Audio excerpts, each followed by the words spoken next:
আসসালামু আলাইকুম। আজকে দেশের নেতৃবৃন্দকে সঙ্গে নিয়ে জাতির যে গুরুত্বপূর্ণ দায়িত্ব পালন করতে আমরা এসেছি, আল্লাহ তার জন্য আমাদের জন্য রহমত বর্ষণ করছেন। আল্লাহর রহমত নিয়ে আমি এই ঘোষণাপত্র পাঠ করব। বিসমিল্লাহির রহমানির রহিম। যেহেতু উপনিবেশ বিরোধী লড়াইয়ের সুদীর্ঘকালের ধারাবাহিকতায় এই ভূখণ্ডের মানুষ দীর্ঘ 23 বছর পাকিস্তানের স্বৈরশাসকদের বঞ্চনা ও শোষণের বিরুদ্ধে রুখে দাঁড়িয়েছিল এবং নির্বিচার গণহত্যার বিরুদ্ধে গণপ্রতিরোধ গড়ে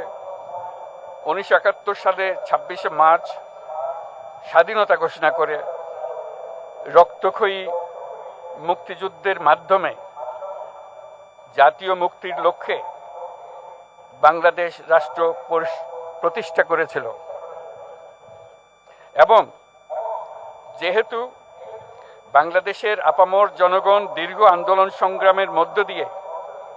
এই ভূখণ্ডে স্বাধীনতার ঘোষণাপত্রে বিবৃত সাম্য, মানবিক মর্যাদা, সামাজিক সুবিচারের ভিত্তিতে উদার গণতান্ত্রিক রাষ্ট্র বিনির্মাণের আকাঙ্ক্ষাকে বাস্তবায়নের জন্য সর্বোচ্চ ত্যাগ স্বীকার করেছে, এবং যেহেতু স্বাধীন বাংলাদেশের 1972 সালের সংবিধান প্রণয়ন পদ্ধতি এর কাঠামোগত দুর্বলতা ও অপপ্রয়োগের ফলে স্বাধীনতা পরবর্তী আওয়ামী লীগ সরকার মুক্তিযুদ্ধের জন আকাঙ্ক্ষা পূরণে ব্যর্থ হয়েছিল এবং গণতন্ত্র ও রাষ্ট্রীয় প্রতিষ্ঠানগুলোর কার্যকারিতা ক্ষুণ্ণ করেছিল, এবং যেহেতু স্বাধীনতা পরবর্তী আওয়ামী লীগ সরকার স্বাধীনতার মূল মন্ত্র গণতান্ত্রিক শাসন ব্যবস্থার বিপরীতে বাকশাল নামে সাংবিধানিকভাবে একদলীয় শাসন ব্যবস্থা কায়েম করে এবং মত প্রকাশ ও বিচার বিভাগের স্বাধীনতা হরণ করে, যার প্রতিক্রিয়ায় 1975 সালের 7ই নভেম্বর দেশের সিপাহী জনতার ঐক্যবদ্ধ বিপ্লব সংগঠিত হয় এবং পরবর্তী সময়ে একদলীয় বাকশাল পদ্ধতির পরিবর্তে বহুদলীয় গণতন্ত্র, মত প্রকাশ ও বিচার বিভাগের স্বাধীনতা পুনঃপ্রবর্তনের পথ সুগম হয়। এবং যেহেতু 80-র দশকে সামরিক স্বৈরশাসনের বিরুদ্ধে দীর্ঘ 9 বছর ছাত্র জনতার অবিরাম সংগ্রামের মধ্য দিয়ে 1990 সালে গণ অভ্যুত্থান সংগঠিত হয় এবং 91 সনে পুনরায় সংসদীয় গণতান্ত্রিক শাসন ব্যবস্থার প্রবর্তন করা হয়, এবং যেহেতু দেশি বিদেশি চক্রান্তে সরকার পরিবর্তনের গণতান্ত্রিক প্রক্রিয়া ব্যাহত হওয়ায় 1/11 মতো ষড়যন্ত্রমূলক ব্যবস্থার মাধ্যমে বাংলাদেশে শেখ হাসিনার একচ্ছত্র ক্ষমতা, আধিপত্য এবং ফেসিবাদের পথ সুগম করা হয়। যেহেতু দীর্ঘ 16 বছরের ফেসিবাদী অগণতান্ত্রিক গণবিরোধী শাসন ব্যবস্থা কায়েমের লক্ষ্যে এবং একদলীয় রাষ্ট্র ব্যবস্থা প্রতিষ্ঠার অতি উগ্র বাসনা চরিতার্থ করার অভিপ্রায়ে সংবিধানে অবৈধ অগণতান্ত্রিক পরিবর্তন করা হয়, যার ফলে একদলীয় একচ্ছত্র ক্ষমতা ও আধিপত্য প্রতিষ্ঠার পথ সুগম হয়। এবং যেহেতু শেখ হাসিনার আওয়ামী লীগ সরকারের দুঃশাসন, গুম খুন, আইন বহির্ভূত হত্যাকাণ্ড, মত প্রকাশের স্বাধীনতা হরণ এবং একদলীয় স্বার্থে সংবিধান সংশোধন ও পরিবর্তন বাংলাদেশের সকল রাষ্ট্রীয় সাংবিধানিক প্রতিষ্ঠানসমূহকে ধ্বংস করে, এবং যেহেতু হাসিনা সরকারের আমলে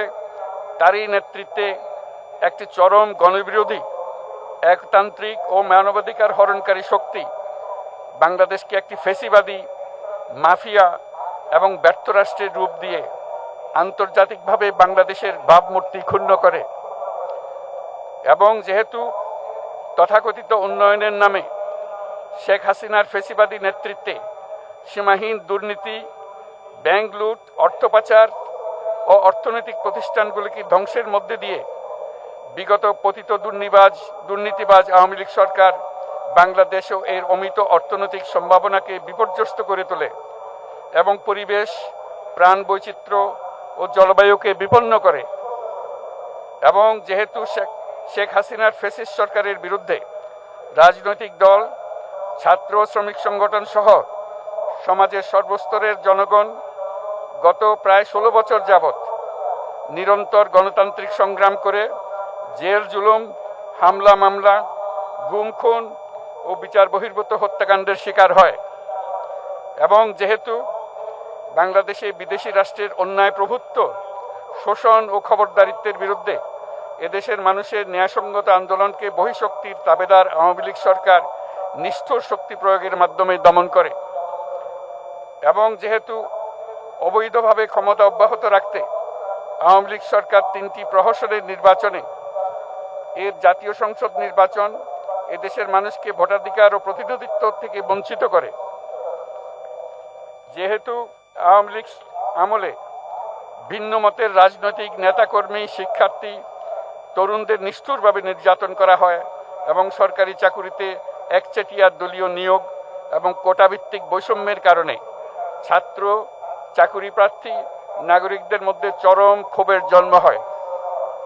এবং যেহেতু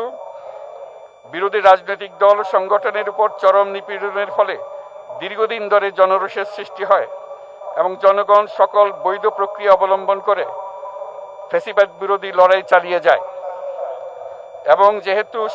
সরকারি চাকরিতে বৈষম্যমূলক কোটা ব্যবস্থা বিলোপ ও দুর্নীতি প্রতিরোধে বৈষম্য বিরোধী ছাত্র আন্দোলন চলাকালে আওয়ামী লীগ সরকার কর্তৃক ব্যাপক দমন পীড়ন, বর্বর অত্যাচার,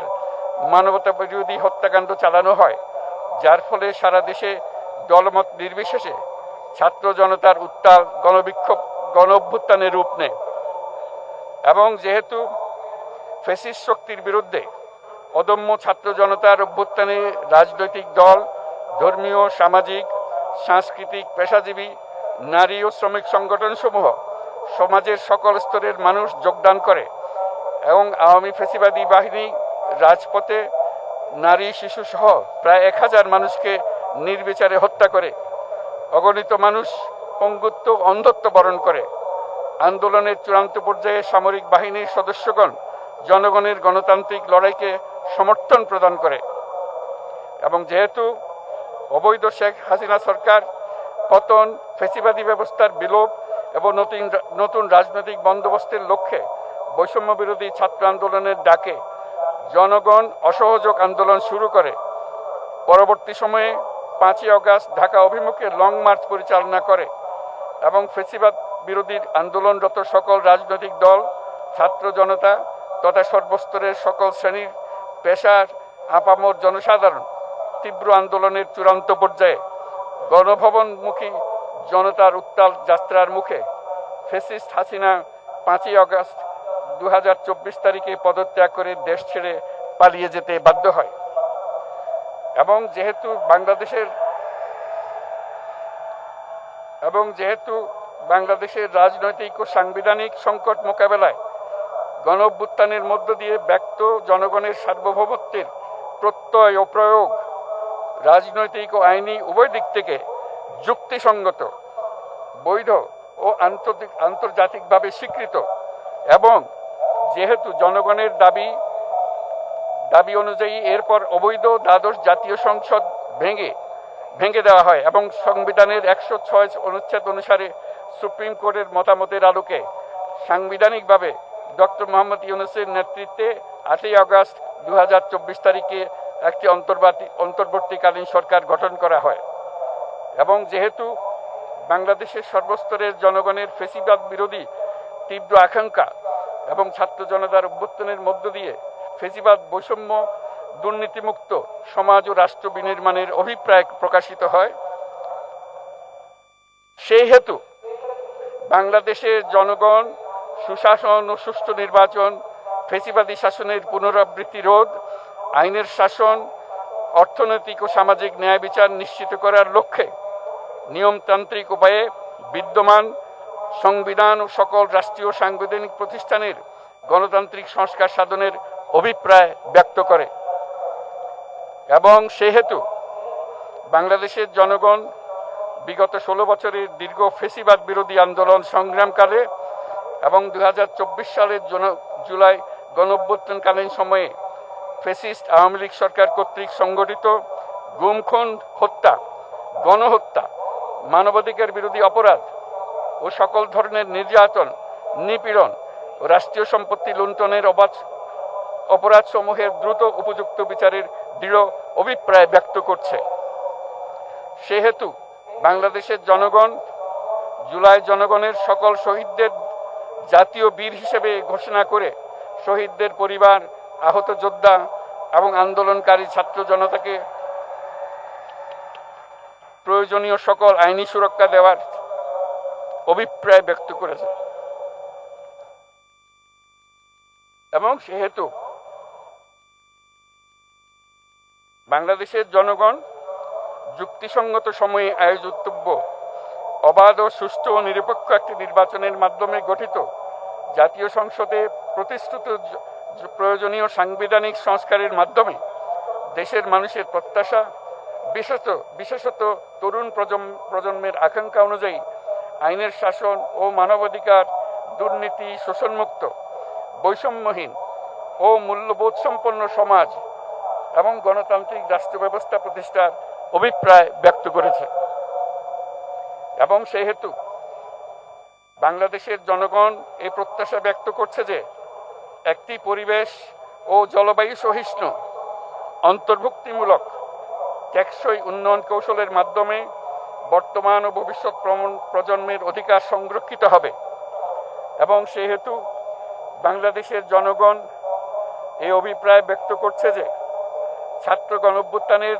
2024-এর উপযুক্ত রাষ্ট্রীয় সাংবিধানিক স্বীকৃতি প্রদান করা হবে এবং পরবর্তী নির্বাচনে নির্বাচিত সরকারের সংস্কারকৃত সংবিধানের তফসিলে এই ঘোষণাপত্র সন্নিবেশিত করা হবে। এবং 5ই আগস্ট 2024 সালে গণঅভ্যুত্থানে বিজয়ী বাংলাদেশের জনগণের আকাঙ্ক্ষার প্রতিফলন হিসেবে এই ঘোষণা প্রণয়ন করা হলো। জাতির সার্বিক মঙ্গল কামনা করে আমি জুলাই ঘোষণাপত্র আপনাদের সবার সামনে উত্থাপন করলাম। আল্লাহ সকলের জন্য মঙ্গল দান করুন, জাতির জন্য মঙ্গল নিয়ে আসুক। সবাইকে ধন্যবাদ। আল্লাহ হাফেজ।